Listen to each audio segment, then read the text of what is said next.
世界チャンネルのコウタです。タエです。今日は海外在住現役 FP が教える王道投資5つの法則をお伝えしていきたいと思います。それでは行きましょう。Let's get started。世界チャンネル。はい、今日はねこのドバイの素敵な邸宅にてお話をさせてもらっています。これバーチャル背景じゃないですからね。そうですね。リアルな部屋となっております。はい。後ほどねルームツアーなんかも少しね、兼ねたいというふうに思いますが、今日はですね投資の話です。はい。めちゃくちゃ重要な投資の話。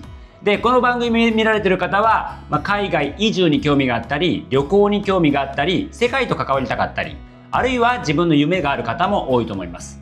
その上で切っても切れないのがこのお金の問題だということで、今日は私ね FP の資格を持ってたりしますので、この海外在住現役 FP が教える王道投資の5つの原則をお伝えしたいと思います。で、こちらが注意点になります。投資は未来だということで、我々の今の生活があるのも投資のおかげですと。で我々の目的とかやってることというのは全然難しくなく誰でもできて、しかも大きなリターンを望むのではなくてリターンは少なくてもいいので安全にということでやっておりますので、ぜひね初心者のあなたには参考になるかと思います。小泉康さん、この度はスーパーサンクスありがとうございます。本当にありがとうございます。とっても嬉しかった。それでは海外在住現役 FP が教える王道投資5つの原則、その1つ目は投資はプランであるという大事なことなんです。これとっても大事ですからね、この前よく聞くのが、坂さん早く何に投資していいか教えてよっていうのが一番多い質問なんです。違うんでちょっと待ってください。あなたのプランを聞かないと、じゃあどういう商品がいいかもしれませんということは言うわけにはいかないんです。その人がどれだけ投資に情熱を燃やせるのか、お金がいくらあるのか、さらには時間がどれくらいあるのかによっても全然そのできるアドバイスが変わってくるわけなんですね。というわけで大事なことは、あなたの理想のライフプラン、ライフスタイルは何なのかということを考えていただきたいんです。でそういうふうに考えた時に、一つの私自身のね、ことをお伝えするとですね、まず私自身どういう人生を歩みたいかというとですね、ビジネスマンであるということなんですね。ビジネスが大事、自分の本業が大事なんです。でさらには定住したくありませんということなんですね。一箇所にとどまるのではなく、今みたいな数ヶ月に1回というスタイル、移住するというスタイルがとっても好きなので、これを満たす投資手法を考えたいというふうに思ってるんですね。でさらには15年は覚悟してるぞと、つまり、来年いくらに増やしたいとかではなくて、15年かけてしかも複利でじっくり増やしたいと気がついた時には、今のタイミさんが体験しているように、こんなに増えてるのっていうね、いつも投資講座見てニヤニヤしてますけどね、そういうような状態になることが目的なんです。さらには私にとってメンタルが大事です。で FX という投資手法が例えばありますと。で例えばそれはいい投資なのかもしれません。私は知りませんけども。でそれはですね、多くの人にとって本当に1秒1分を争うというような投資手法なんですね。値動きによって全然儲けが決まってしまうので、その一瞬を逃したらもう大損で、一瞬でうまいとこ行ったらすごい儲かるみたいなね、投資手法なので、その場合私はメンタルが保てません。常に仕事中気になって値動きをチェックする、こういうようなことはしたくないわけです。とにかくほったらかしたい。一回買ってしっかりとしたものを買えばできる限りほったらかせる、本当にね月に1回とかチェックぐらいでほったらかせるような状態を目指していますということで、メンタルが大事ですよということです。さらには流動性が大事という言い方をしています。流動性は何かというと、簡単に言います。もうすぐ売れる、すぐ買えるということが私にとっては大事ですよということなんですね。塩漬け状態にならない。そうとか、あとは不動産とかだったら、例えばビル持ってますとか、場合によっては1年2年売れないっていうケースがあったりするんですね。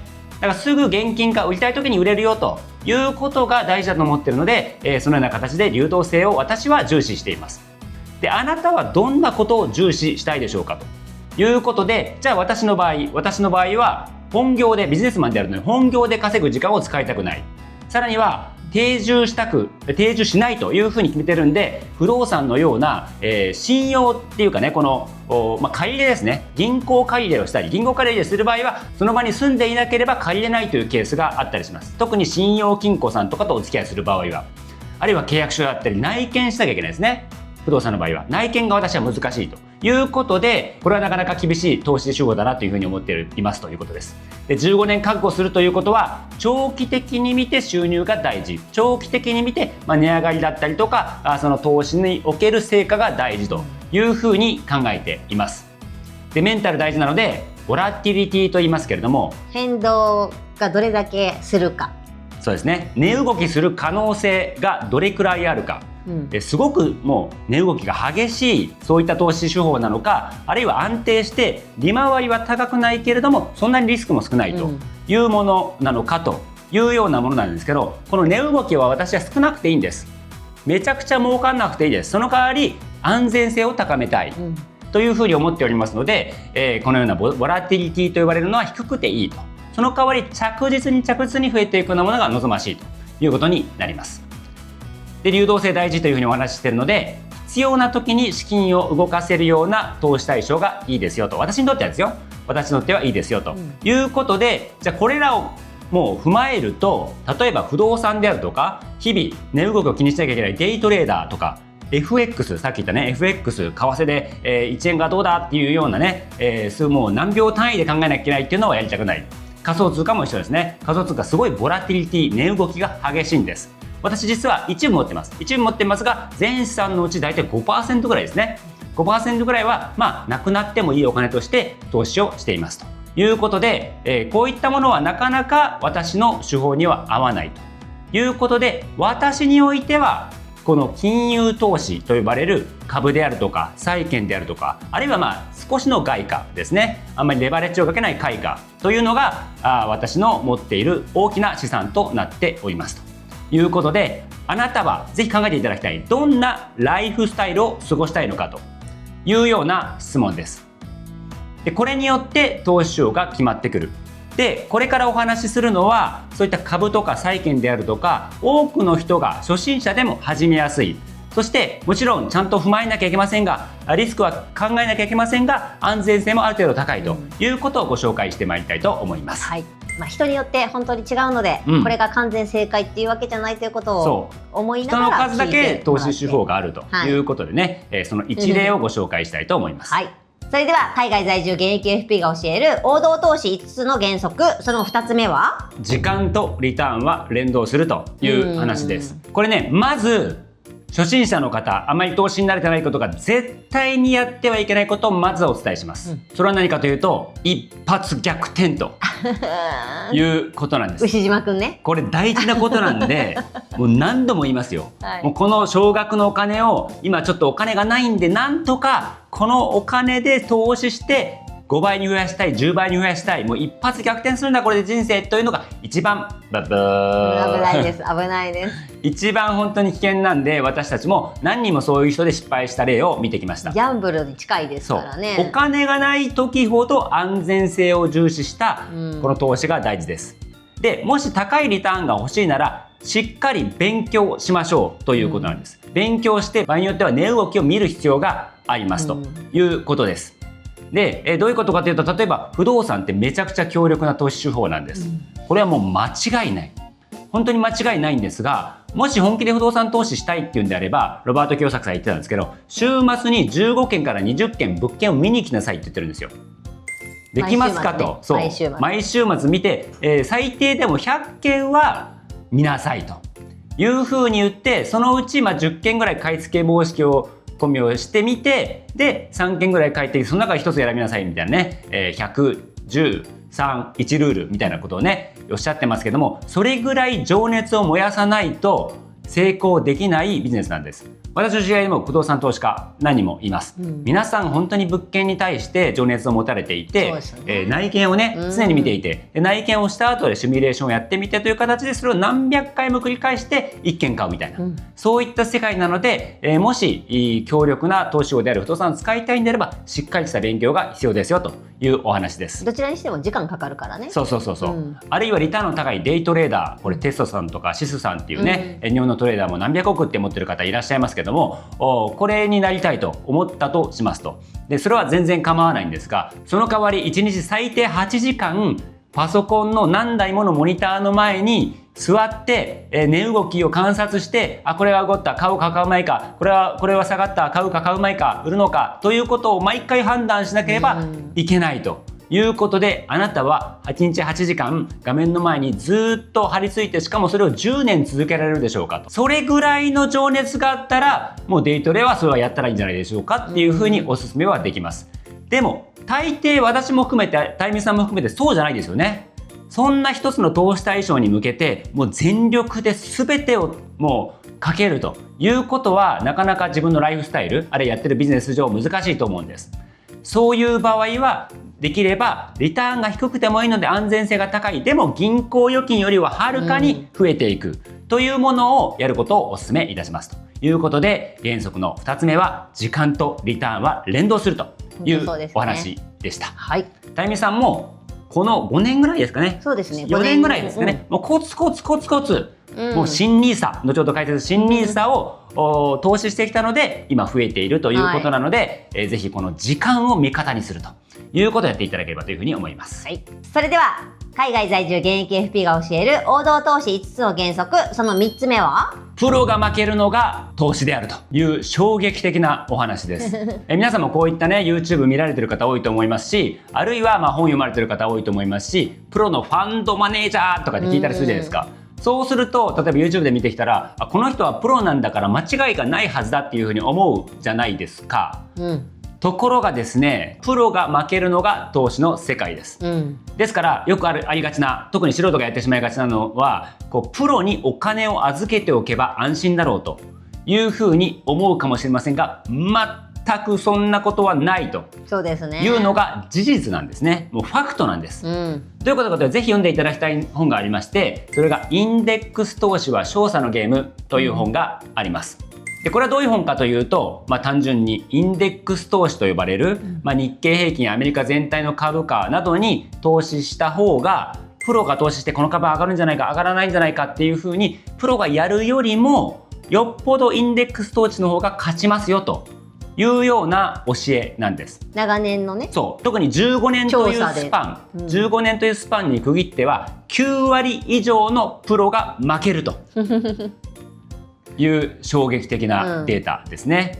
というわけで、ぜひプロよりもインデックス投資の方が儲かりやすいということは心に留めていただきたいと思います。プロはとにかく負けるんだよと、それが投資なんだよということで、今ねいろんな不動産志望ファンドみたいな形でね、利回り何%保証とか言ってるけどね、大問題起こってますから本当にもう結構騙されてる人いるからね特にね、いいんですよ。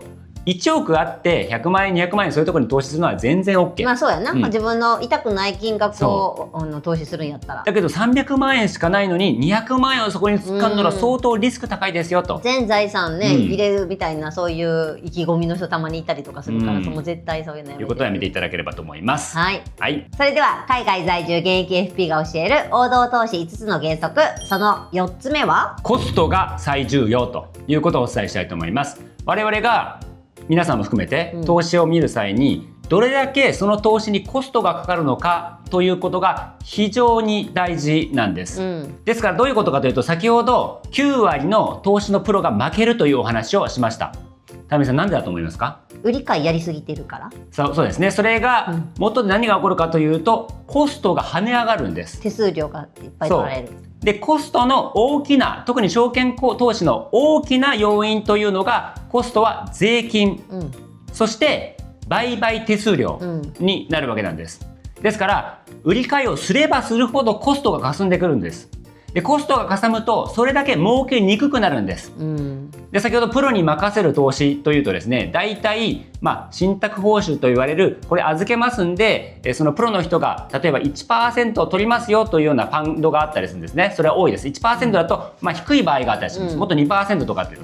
そうするといきなり100万円投資したら99万円からの残りの額で投資をしているよという現実になりますので、そこからまたゼロに戻すのに時間がかかったりするんですね。目減りしちゃってるからね、最初から。そういった形でプロがどんどん売り買いすればするほど、実は投資というのは成功しにくくなってくる。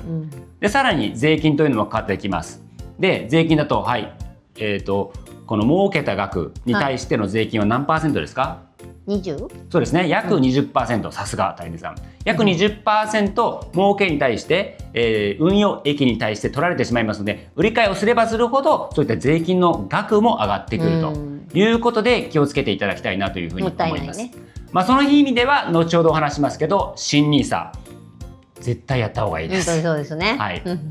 このね、動画というのは何かこの商品を絶対買えというものではありませんが、この新NISAというものに関しては一つ講座は絶対解説しておいた方がいいかなというふうに思います。というわけで、コストが最重要だよということはお伝えしたいと思います。コストの中には勉強代も含まれますよということもね、一つどっかね、頭の片隅に入れていただきたいなというふうに思います。なぜならば、投資口座に100万円払うということで、そこから投資で100万円をリターンね、得るのにどれだけ大変なことかと。本当そうよ。いうことで、だいたい1000万あっても1年で 10% 増やすということはなかなか今難しい世界ですから。そうだね。ということは100万円を投資口座に、投資口座というのは自分の教えですね。コミュニティに投資したという自己投資だっつってやるから、それはいいんですけれども、それというのは非常にコストが高いよと。できれば本とかこういった動画とかで学ばれるのが一番安くてリターンも得られやすいかなというふうに思います。もちろんそれは見る目では大事ですけどね。というわけでコストを重視していきましょうということです。はい。それでは海外在住現役 FP が教える王道投資5つの原則、ラスト5つ目は投資は余剰資金でという大事なお話です。これは本当に大事なお話でして、生活をかけるような投資はしちゃいけませんということです。あくまでも大事なことが稼ぐ力であり、貯める力です。で、貯める力についてはね、前回こちらの動画でお伝えしているので、ぜひご覧ください。とにかくお金を貯める、こちらの方が大事。自分の生活資金をまず貯めるということが大事なので、もう投資というのはそれ以上のお金、生活で絶対に何があっても半年は生きれるみたいな、そういったのを貯めてからするのが投資ですよと。まさに何度も言ってる通り、人生をかけてはいけないということなんです。本業だったりとか自分の生活費の方が大事であり、そのプラスして投資だったらすごい豊かなね、毎月何万円かお小遣いが得られるというようなことが発生したりしています。ということですね。というわけで、投資は余剰資金でということをやっていただければというふうに思います。チャンネル登録お願いします。さあ、ここからはですね、じゃあ具体的に何をしていくか、あるいはどんな銘柄を買ってみた方がいいのかということをお伝えしてまいりたいと思います。まずはですね、ステップ1として、安心マネーをまず貯めましょうと。安心マネー。はい、安心マネーどんなものだと思いますか？生活費とかでしょうか？そうですね。だから、これを確保していくと安心できるという額を貯めてくださいねという話です。普通に働いている方でしたら、半年間もし仕事を失ったとしても、収入源を失ったとしても生きていける、家族と共に生きていけるというような額を貯めてくださいねというお話です。で、そのためにはどうしたらいいんでしたっけ？そう、固定費を減らすということなんですね。そう、それ大事やな。固定費を減らすことによって貯めなければいけない額というのが下がるんですね。例えば固定費がその人が月々50万かかってきましたと。そしたら半年間で300万円貯めなくてはいけませんという話なんですが、それをなんとかね、固定費を貯めたり、固定費を削減したりして35万円になりましたというとですね、だいたい210万円ですかね。210万円貯めれば良くなるということで、90万円の差額が生まれるわけですね。そしたらその90万円を投資に回していくということなんです。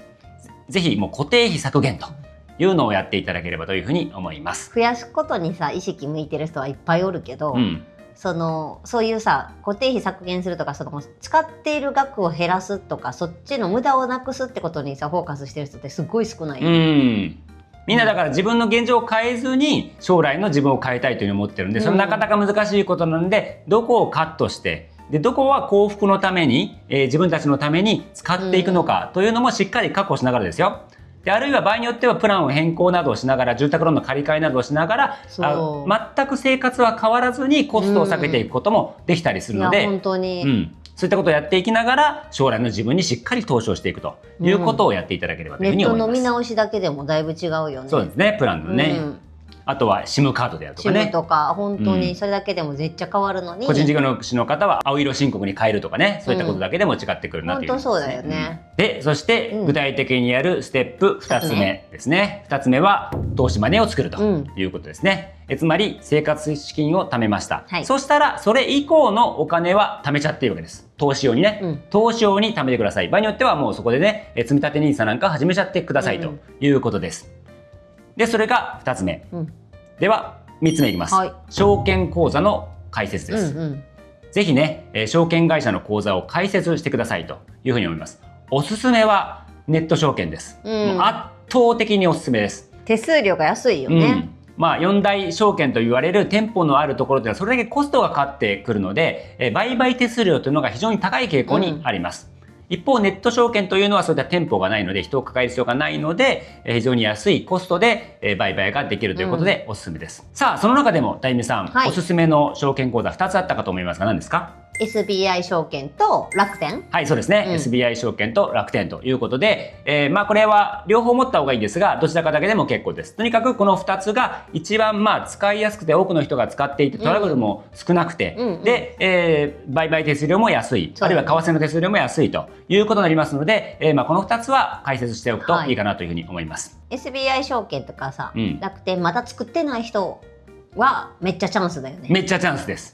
なぜならばお金がもらえる。そう。ポイントとしてもらえるといったが正しいんですけども、Amazon のポイントなどに変換できるということでこれはありがたい。私たちもね、私はもう十何年前に解説したのでそんなことを知る間に、解説してしまいましたけど今だったらそれを必ず使って申し込みたいなと、ポイントもらいたいなと思うくらいだから、それは何ですか？ポイ活サイトがありまして、ハピタスとモッピーっていうやつが、あります。ハピタス、どちらでも構わないのでこちらで見て、証券口座開設っていうのを見てみてですね、ここにポイントっていうのがいくつかあって、ここは何千ポイントもらえるんだ、何万ポイントもらえるんだってありますので、ぜひね、SBI 証券と楽天をですね、楽天証券をこちらのハピタスかモッピーから今概要欄に入れておくのでね、ぜひ解説をしていただければというふうに思います。検索してもらえれば出てくるし、その月によってその金額変わったりするから、一番いい時に。一番いい時じゃなくていいです。すぐやってください。口座を開設するのが大事なので、すぐやっていただければというふうに思います。確実に何ポイントか結構大きめのポイントもらえるんで、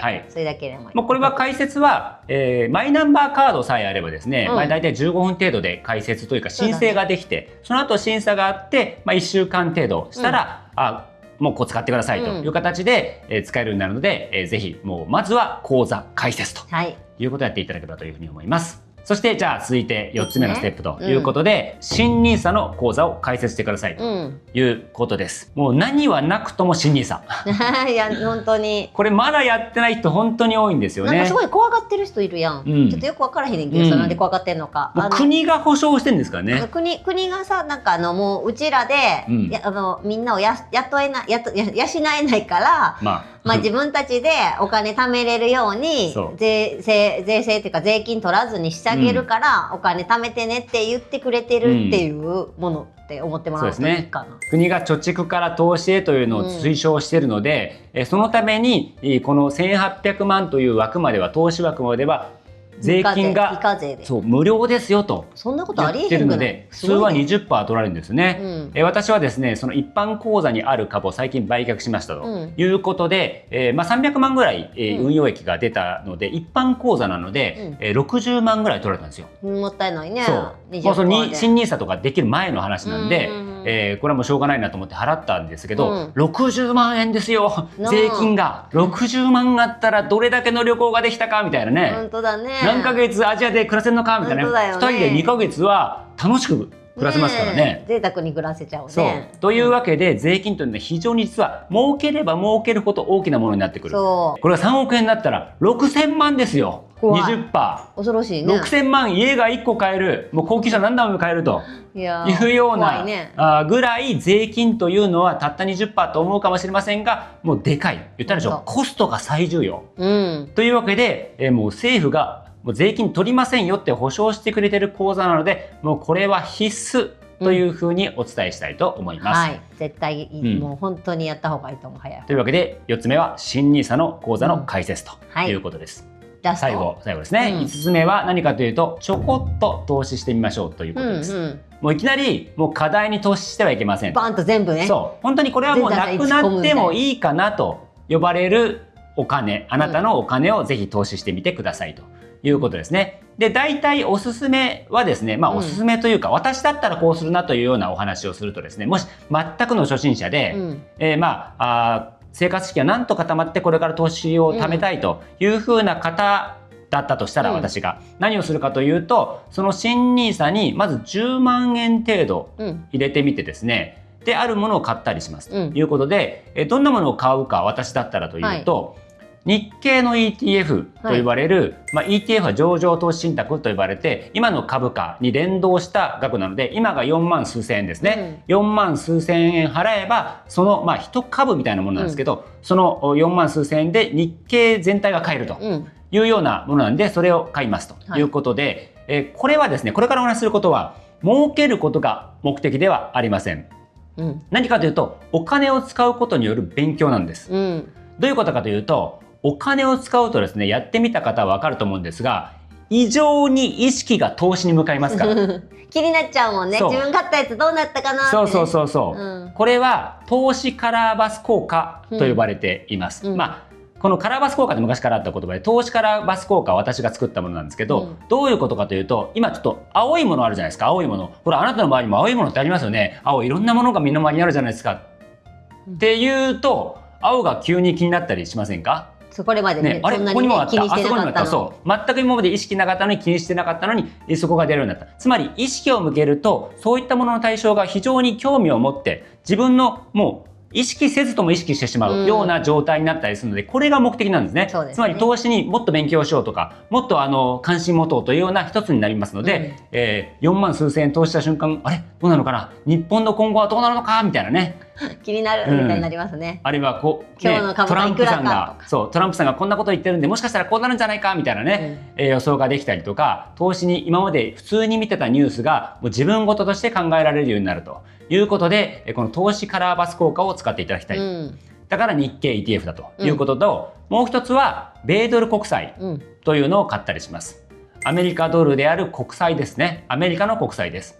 で、今でもですね、だいたい 4% ぐらいの利回りで回っています。で、国債なんでほぼアメリカ政府が保証してくれるものなんで、多くの企業にお金を投資するよりも確実に返ってくるものなので、4% ってありがたいですよね。めっちゃ大きいよね。だってさ、銀行にお金入れたら 0. 何パーやね。0.0 何パーセントだったりしますね。すごいよな。そう考えたらすごいことやから、ぜひそうですね。普通になんか知らん間に増えてるわってなると思うんで、ぜひそうですね。これが難しい。米ドル国債ってある一定の数万から数十万が必要だったりする場合もあるので、難しかったら、100ドルぐらいができるのかな。で、難しかったらですね、外貨 MMF というのも一つ買ってみたらいいかなというふうに思います。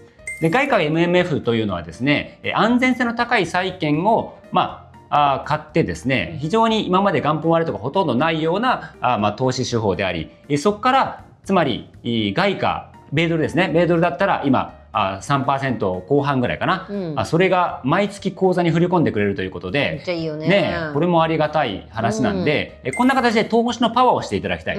さらにはこの外貨 MMF を買うとですね、やはりカラーバス効果でドル円いくらなのかなっていうことが日々のニュースの中で気になってきたりします。だから両方持ってるとさ、日本の方の株とアメリカの株、両方持ってると、なんか日本円がさ悪くなって下がったってなった時はこっちが上がってる、アメリカ米国株が上がってるから、やったーってなるし、こっちが悪くなって日本が上がったらこっちも嬉しいしってなるから、その心の安定のためにもいいんちゃうかな。メンタルのために、我々ね、円安にどんどんなっていく中で、円でもらうとなかなか苦しい状況はありましたけども、その代わり一方資産増えてるわけですね。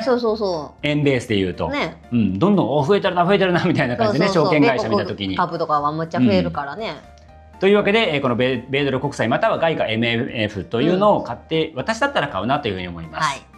で、最後はですね、EMAXIS SLIM 米国株式 S&P500 というのを買うかなというふうに思います。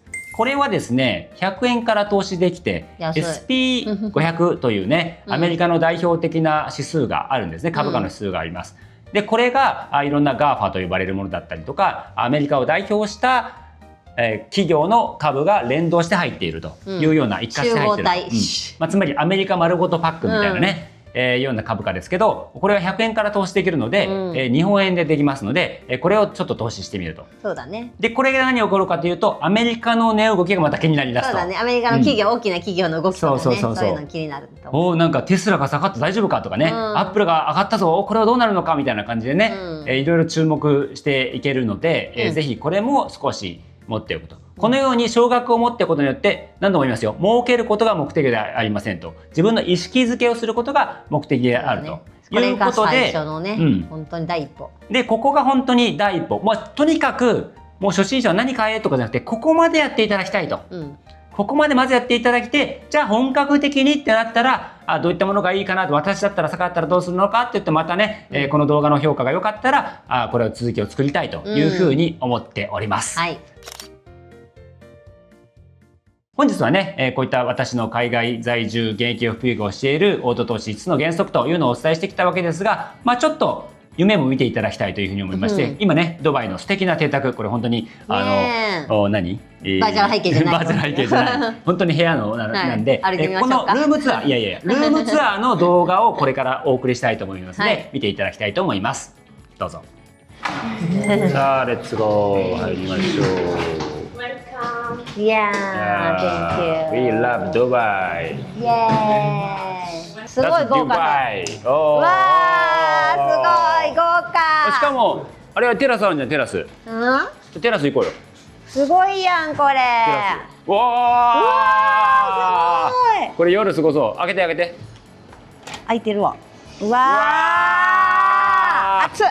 うわどっちがブルジュかな。ー、わー、ブルジュはこっちだと思うんだけど。すごいよ。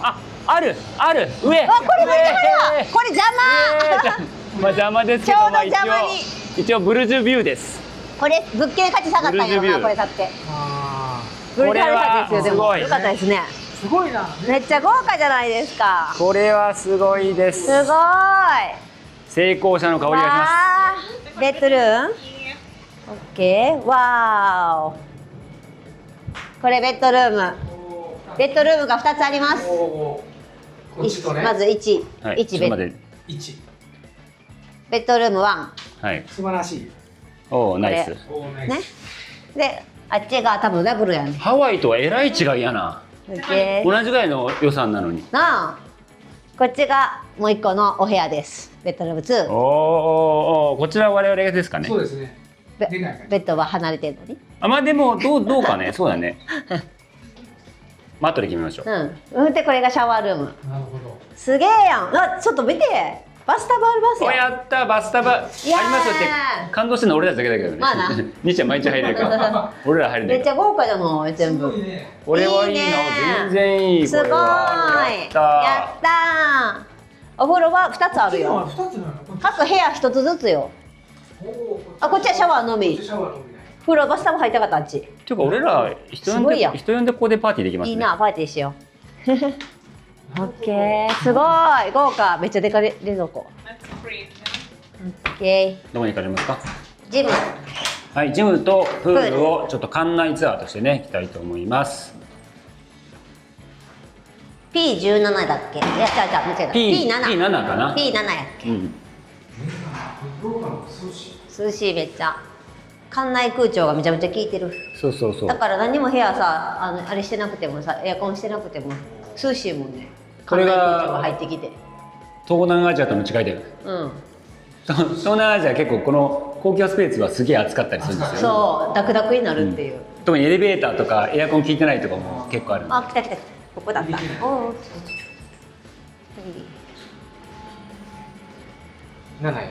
P7 はないな。これじゃん。P7 それか。行ってみましょう。行ってみましょう。中置いてあるわ。クラウンラウンジ入れんのか。ちょっと行けるかわかんないけど行ってみる。どこに R？ 一番上。すごい。マスオさん。こういうのね、最終日に行ってすげえ良くて損した気分になることがありますんで。おお。いいやん。さすがじゃないですか。P じゃない P。顔認証。違う。これ。P。顔認証みたいになってる。それ一番下も同じで全く。そうなの？じゃじゃーん。でかっ。プールでかっ。デュバイ。でかいんやけど。デュバイやないか。全然ちゃう。でかい。でかプールや。子供用プールもあるし。すごいやん。本物やないか。本気プールやん。なんか申し訳程度のプールじゃないじゃないですか。本気やん。すごい。しかもライフガード付き。すごいやん。ちらっと一周してみましょう。左側から。びっくりしてます。ちゃんとビーチベッドもあるし。すごい。すごいこれ。わー驚きや。これさ夜じゃね来るの。夜いいな。暑い暑い。日差しは強いですが、いいね、見てこのさビューで。このビューすごない？ちょっとビューを撮りますんで。このビューで。このビューでございます。うおー、むちゃくちゃすごいわ高層ビルこれ画面に収まりきれない高さ。建築中も結構まだあって、奥のとこなんかスケルトンというかまだこれから、立ってる途中の超高層ビルで、我々のビルがこちら。収まりきらない画面。これが40何階だかな、43階ぐらいまでだな。うん。おお、首が痛い首が痛いという感じになっていすます。ごすぎんこれ。すごすぎます。ブリッジハリファどこ？ハリファ裏だから見えない。見えないんか。うん、こりゃすごいじゃあな。一周して。すごいわ。これは口説けちゃいますね。口説ける。そうじゃない？うん。ここで夜景が見えるプールがあるんだよって言えば、なあ。来てみないかって言われて。展望台みたいななんかなってるんかなこれ。すごいね。うわあ。すごい景色。モスクもいい感じの雰囲気を醸し出しています。あれさ、ほらドバイモールのさ噴水じゃない？噴水ですね。ファウンテン、ドバイモールのファウンテン。ここは本当は世界一の、噴水ショーがあるはずですが、今は、故障中というか改装中かな。改装中で見れませんが。ここから見えるってすごいね、この位置。だから多分なかなかいい位置や。噴水ショー見れるんだと思う、ここに来たら。それはすごいわ。これはすごいですね。これはすごい。モスクもあそこにあるし、いろいろすごいやん。これで家賃わかんないけど50万で住めたらかなりお得だな。すごいね。まあ生活費がかかりますけど結構物価高いんでね。こりゃすごいところやな、これ。びっくり。やっぱでもお金のエネルギーの場所に触れるってことは大事ですから、ほんまやな。ぜひ皆さんも、安いだけではなくて、ちょっとね背伸びのするとこ行ってみると、お金のエネルギー日本で言ったら東京に行ってくださいと、東京の港区とかに行ってくださいと、で六本木ではなく麻布とか広尾とかに行ってみてくださいと。すごい。すごいですね。ちょっとお金のワンポイントレッスンということで、このお金の集まる場所に行ってみるということが非常に大事なことです。でこの都市というのはエネルギーを持ってますんで、このドバイという都市というのはお金のエネルギーが集まる場所なんですよね。そういったエネルギーを一身に受けるということが大事だったりして、他にも香港であるとかシンガポールであるとか、そういったところ、あるいは行ったことないんですがルクセンブルクだったりとか、ヨーロッパのね、いうところスイスだったりとかね、そういったところに行くとお金のエネルギーが得られるんで、ぜひ皆さんもこのお金のエネルギーを得にドバイに来てみる、シンガポールに来てみる、香港に行ってみる、日本でいうと東京のど真ん中に行ってみるということがおすすめかと思います。